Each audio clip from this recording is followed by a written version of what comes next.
Hey, ¿qué tal amigos? Sean bienvenidos una vez más a esta que es su Granja Humana MX. Pues bien, ha salido un nuevo artículo en The Economist bastante interesante y es sobre estos fantasmas de la inflación que están regresando. Sí, sé que he hablado yo, por ejemplo, en este caso sobre una deflación, que es lo peor que pudiese pasarle al planeta ahora, pero aquí están hablando sobre una nueva era en la que se puede presentar la inflación. Aquí nos empieza comentando, ¿no? Mira, los economistas nunca se ponen de acuerdo. Les encanta estar, pues, en esto, ¿no? Es lo que yo digo. Entonces, pero casi todos le dirán que la inflación ya no es un problema. Eso se acabó. Y comenta que esta premisa de la inflación baja está incorporada en las políticas económicas y de mercados financieros. Y es por esto que los bancos centrales pueden reducir las tasas de interés alrededor de cero y comprar montañas de bonos gubernamentales. Lo que está pasando ahorita con la Reserva Federal de Estados Unidos, donde prácticamente está en tasa cero su tasa de interés. Y pues, ¿qué es lo que está haciendo? Comprando un sinfín de bonos gubernamentales. Por eso es que estamos viendo que está cayendo el tipo de cambio del peso mexicano contra el dólar americano. Y bueno, así lo está pasando a nivel mundial, porque precisamente hay un sinfín de dinero que está circulando, y mucho dinero que está ahora circulando y bueno, ¿qué está pasando, no? Aquí nos explican que los gobiernos han podido emprender un gasto de endeudamiento épico para salvar a las economías de los estragos de este virus. Y porque la deuda pública de los países ricos de un 125% del Producto Interno Bruto apenas levantan una ceja, precisamente, ¿no? Porque hay confianza, porque no es lo mismo que Estados Unidos se preste a sí mismo, entre comillas, ¿no? Que ponga la maquinita del dinero a crear, a que si se lo prestan a Argentina. No es lo mismo, ¿no? Aparte, ellos se prestan a tasas relativamente bajas, y a los demás, pues es, ¿sabes qué? No te preocupes, lo hacemos a 50 años, a 100 años, como en el caso del Perú, que les acaba de otorgar el Fondo Monetario Internacional, me parece, o el Banco Mundial, igual préstamos multimillonarios a 100 años, ¿no? Una situación que chispas, ¿no? Y eso también ya pasó aquí en México en el 2009, en el 2013 y 2014. Préstamos a 100 años. Imagínense esa situación. Entonces aquí dice que mira, esta búsqueda de rendimiento ha impulsado el índice de acciones del Standard & Poor's 500 a nuevos máximos, incluido cuando el número de estadounidenses hospitalizados por esta situación pues ha superado los 100,000. Y la única manera de justificar un mercado de valores tan candente es si se espera un repunte económico fuerte, pero sin inflación, para el próximo año, en el 2021 y más allá. Pero aquí hay una situación, como se explicó en la semana, ¿no? Que hay una banda cada vez más ruidosa de disidentes que piensa que el mundo podría emerger de esta situación hacia una era de mayor inflación, es decir, de la hiperinflación. Y los argumentos no son abrumadores, pero tampoco vacíos, porque hay una pequeña probabilidad de tener que lidiar con un aumento repentino en la inflación, porque el stock de deuda es bastante grande. Los balances de los bancos centrales están abultados, y en lugar de ignorar el riesgo, los gobiernos deberían de tomar medidas ahora para asegurarse contra él, porque en las décadas transcurridas, por ejemplo, nos comenta de la época de Margaret Thatcher, ella advertía sobre un círculo vicioso de precios y salarios que empezaban a amenazar con destruir a la sociedad. El mundo rico ha llegado a dar por sentado que la inflación siempre va a mantenerse baja, pero antes de esta situación ni siquiera un mercado laboral extremadamente ajustado podía hacer subir los precios, porque pues no, ¿verdad? ¿Cómo estábamos? Una situación prácticamente ya estábamos al borde de una recesión y pues obviamente no había la cantidad de gente que pudiese hacer que los precios se incrementaran, que la demanda empezara a superar a la oferta, ¿no? Todo estaba en aparente equilibrio. Entonces aquí hay ejércitos de personas desempleadas. Muchos economistas piensan que en Occidente, y especialmente la zona euro, está tomando el camino de Japón, que cayó en una deflación en la década de 1990 y que desde entonces ha luchado por elevar los precios muy por encima de cero. Pero predecir este final en esta tendencia es una especie de apostasía, porque después de la crisis financiera hubo algunos que advirtieron que la compra de bonos por parte de los bancos centrales, que es lo que se le conoce como la flexibilización cuantitativa del dinero, reavivaron esta inflación y terminaron luciéndose tontos. Hoy estos argumentos inflacionarios son más fuertes porque hay un riesgo en el que en un estallido temporal de inflación puede ocurrir en el 2021. Entonces, con el periodo posterior a la crisis financiera, las medidas generales de esta oferta monetaria del mundo rico se dispararon en el 2020, porque los bancos han estado prestando libremente. Atrapados en casa, bueno, la gente no ha podido gastar todo su dinero. Esto, obviamente, ojo, que quede claro que hablan de Estados Unidos, ¿no? Porque hay mucha gente en otras partes del mundo donde esto de que se les está ocultando la cartera, de que en el banco, pues como no están gastando en X o Y situación, pues está generando más, ¿no? No es del todo verdad. El caso de estos países es diferente y distinta a la realidad, pero vean por dónde va todo, ¿no? Aquí si bien apenas y ya está la gente sobreviviendo, los negocios están al borde del colapso, allá lo que comentan es esto: cuando la gente empiece a salir, cuando digan, bueno, ya ha pasado todo esto, pues la gente va a empezar en cascada a comprar lo que anteriormente quería, ¿no? ¿Sabes qué? Vámonos a gastar este cochinito, este ahorradito en esto y esto, ¿no? Es una suposición. Entonces dice, mira, una vez que la gente se ponga la última solución y se liberen de esta tiranía del Zoom, es decir, este trabajo a distancia, los consumidores exuberantes pueden emprender una jerga de gastos que superen la capacidad de las empresas para restaurar y ampliar su capacidad, lo que hace que los precios suban y la economía mundial ya muestra signos de sufrir atascos. El caso del cobre, ¿no?, que ya ha aumentado un 25% más en su precio que a principios del 2020. Esto ya está poniendo, por ejemplo, las alarmas en el mundo de la tecnología, que todo va a empezar a subir porque pues, el cobre subió, ¿no? Es lo que comentan. Y otra cosa que también aquí, ¿no?, que digas, Pablo, pero ¿qué va a pasar, no? Porque, oye, no es cierto, ¿no? Hay mucha gente que ya no tiene dinero y todo, pero sí. ¿Qué pasó, por ejemplo, con esta salida de las nuevas videoconsolas, ¿no? El PlayStation 5, la Xbox Series X, las nuevas tarjetas de nueva generación de GPU para computadoras, como lo que es las de AMD, las RX 6000 o la generación de Nvidia, las nuevas RTX, ¿no?, la serie 3000. ¿Qué pasó? No hay stock. Se lo han esfumado absolutamente entre revendedores, los llamados scalpers, o los que también, la gente que se dedica, por ejemplo, en el caso de las GPUs de computadora, los que se dedican a la minería para Bitcoin, se las están acabando. Incluso mucha gente ahora que empezó a hacer esto, lo mismo que pasa, ¿no?, para comprar boletos para ir a algún evento deportivo, a algún concierto, en donde salen estos vivales a revenderte el boleto al doble, al triple. Bueno, siempre hay alguna persona que lo va a pagar, está dispuesta a hacerlo porque, bueno, no había más boletos y pues quiere ir, ¿no? Así está. Hay gente que empezó a comprar consolas, las está revendiendo al doble de precio, y hay gente que efectivamente pues lo está consumiendo. Entonces, ¿esto qué señales te está indicando, ¿no? Que la gente pues está dispuesta a gastar, la gente está dispuesta a hacerse de una deuda sin importar lo que cueste, porque es la novedad, porque es esto. Entonces, aquí lo que ellos piensan, lo que ponen en su puesto es que en el momento en el que digan, bueno, ya estuvo, ¿no?, ya llegó lo de Pfizer, ya llegó la que sea, etcétera, etcétera, saben a lo que me refiero. Y ahí está, ¿no? Ya, para que el gobierno no diga nada, salgan y gasten, salgan y abran la economía una vez más, ya sin las restricciones tan fuertes, ¿no? Porque obviamente no se va a acabar de la noche a la mañana, van a seguir, pero ya van a decir, salgan a la economía. Ya pueden ir quizás a un parque con un mayor aforo, ya pueden ir de vacaciones, ya, todo esto. Y dicen, va a haber gente que lo va a hacer, ¿no? El caso aquí le llaman los consumidores exuberantes. Entonces dice, mira, el mundo debe de poder gestionar este estallido de inflación tan temporal. Pero el segundo argumento inflacionista es que también van a surgir presiones de precios más persistentes a medida que las fuerzas desinflacionarias estructurales se inviertan, porque en Occidente y en Asia hay muchas sociedades que están envejeciendo, creando escasez de trabajadores.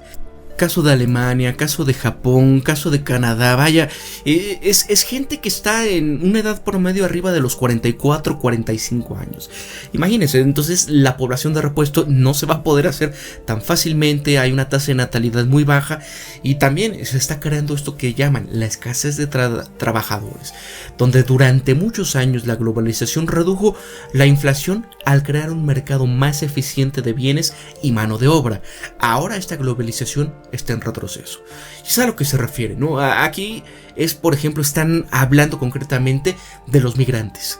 precisamente porque el mundo está retrocediendo a esta etapa de la globalización, en donde antes pues decías, oye, que China lo haga, ¿no? Ahí mandemos la producción y todo. Pero ante las nuevas circunstancias, ante el nuevo entorno que se refiere a la automatización, no lo van a decir así, pero obviamente, ¿no?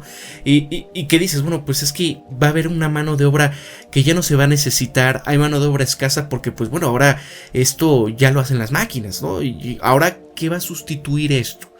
Hay mercado más eficiente. Este apartado es lo que les comento, es just in time, es el incrementa la productividad en 1000 veces, precisamente por la inteligencia artificial, por la automatización, por los robots, por el software, y donde ya no vas a necesitar a estos empleados, que obviamente pues ya no van a estar ahí.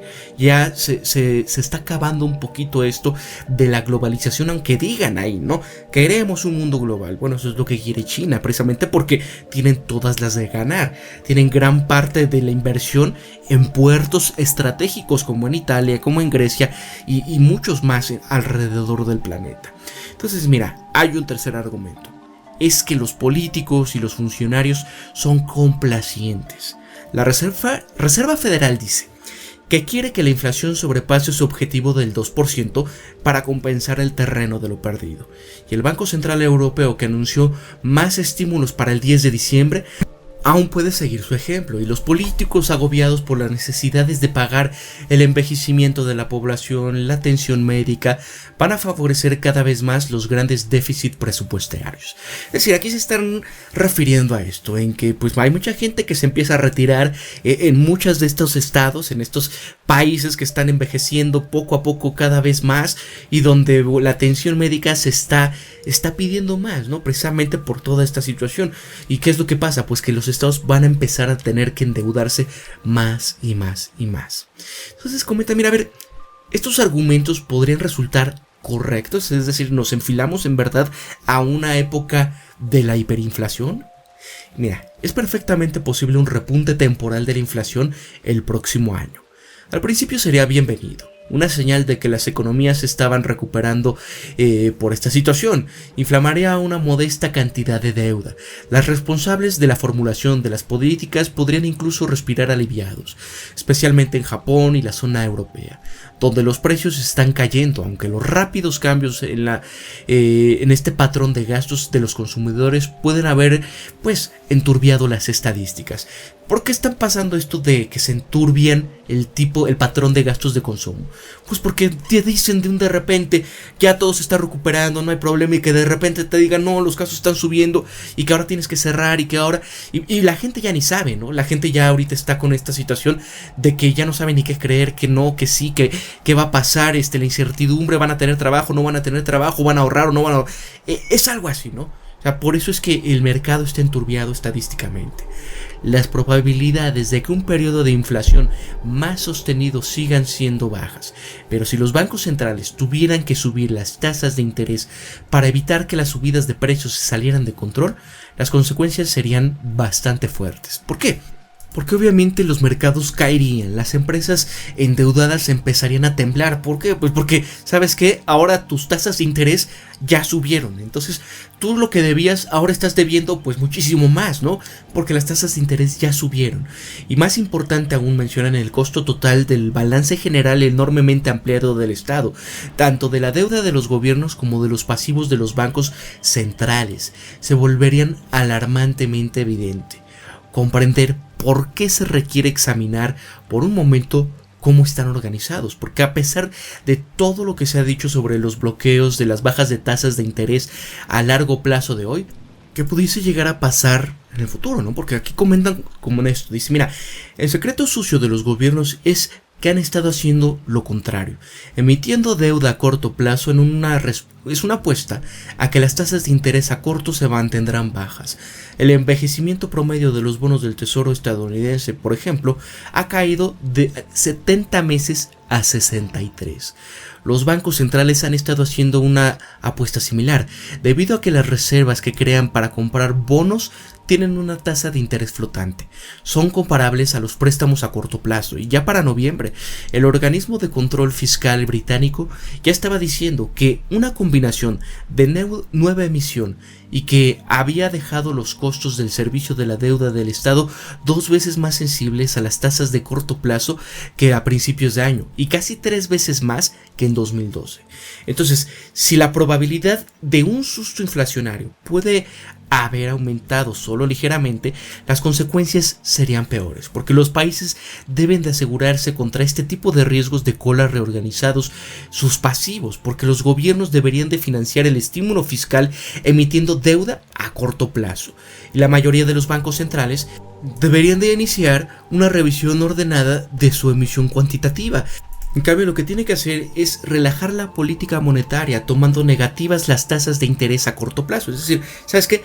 Préstame a un año, ¿no? Pero la tasa de interés ahí, la tasa interbancaria del Banco Central, tiene que tener tasas negativas. ¿Para qué? Para que el dinero no se quede en el banco, para que el dinero no lo tenga la gente ociosa, más bien los inversores ociosos, sino que salga a la circulación, que se preste para la construcción, para la economía de verdad. Los ministros de finanzas deben de incorporar los riesgos asumidos por el Banco Central en sus presupuestos. Es decir, si pasa algo, maestro, recuerda que ahí está el presupuesto, ¿no? De ahí nos tomamos si algo se pierde. Aquí comenta, por ejemplo, el caso de la zona euro, que debería de encontrar una herramienta mejor que la emisión cuantitativa para empezar a mutualizar las deudas de sus estados miembros. Es decir, que de esta manera debe de encontrar algo distinto a lo que significa estar inventando, apretando la maquinita del dinero y órale, ahí va, ¿no? Algo distinto a eso. O sea, cortar la madurez del balance del Estado como en el 2020 debe de ser solo un último recurso y no debe de convertirse en la principal herramienta de política económica. Es esto, ¿no? O sea, es que trata de evitar que todo se vaya a muy largo plazo. Deudas perpetuas, ten cuidado. Y ahí como último nos dicen, mira, lo más probable es que los inflacionistas estén equivocados. Incluso el archimonetarista Milton Friedman, quien inspiró a Margaret Thatcher, admitió al final de su vida que el vínculo a corto plazo entre la oferta monetaria y la inflación se había roto. Es decir, oferta monetaria es lo que hay en circulante, ¿no? Lo que se manda, todas estas cuestiones, el dinero en efectivo, los bonos, lo que tienes en el banco, todo eso es oferta monetaria, lo que está circulando, ¿no? Entonces, toda esta cuestión de corto plazo y la inflación, es decir, si hay mucho dinero, mucho dinero en un año, no hay una relación tan estrecha en este sentido como lo comentaba, ¿no? Es lo que decía Milton Friedman, ¿no? ¿Sabes qué? Estaba roto.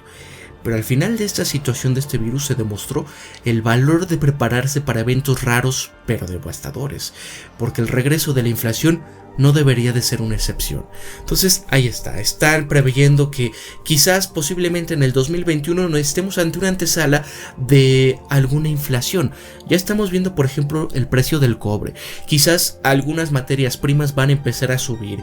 Quizás el precio de la comida a nivel internacional empieza a subir. Entonces es una situación que ya te lo están planteando y donde, pues bueno, dependientemente de la situación del desempleo, de lo difícil que todavía va a ser el 2021, que va a ser un 2020 pero recargado, se puede presentar ese otro reto. Así que amigos, pues ahí está. Digo, como mucha gente me dice a veces, deja de estar espantando. Digo, amigo, ¿sabes qué? Si tú quieres estar con la cabeza en un hoyo como un avestruz, adelante. Si no te gusta informarte, adelante. Hay un sinfín de cuestiones donde te puedes entretener. Pero la cosa y el objetivo de este canal es informar, hablar con la verdad y darle un sentido crítico a todo. ¿Por qué? Porque nos sirve a todos comenzar a pensar críticamente. Amigos, para la Granja Humana MX, se despide Pablo. Nos vemos hasta la próxima. Que tengan un excelente día. Muchas gracias por sus likes. Muchas gracias a todos aquellos que me han apoyado con un super chat o se han unido a miembros del canal. Muchas gracias. Nos vemos hasta la próxima. Hasta luego.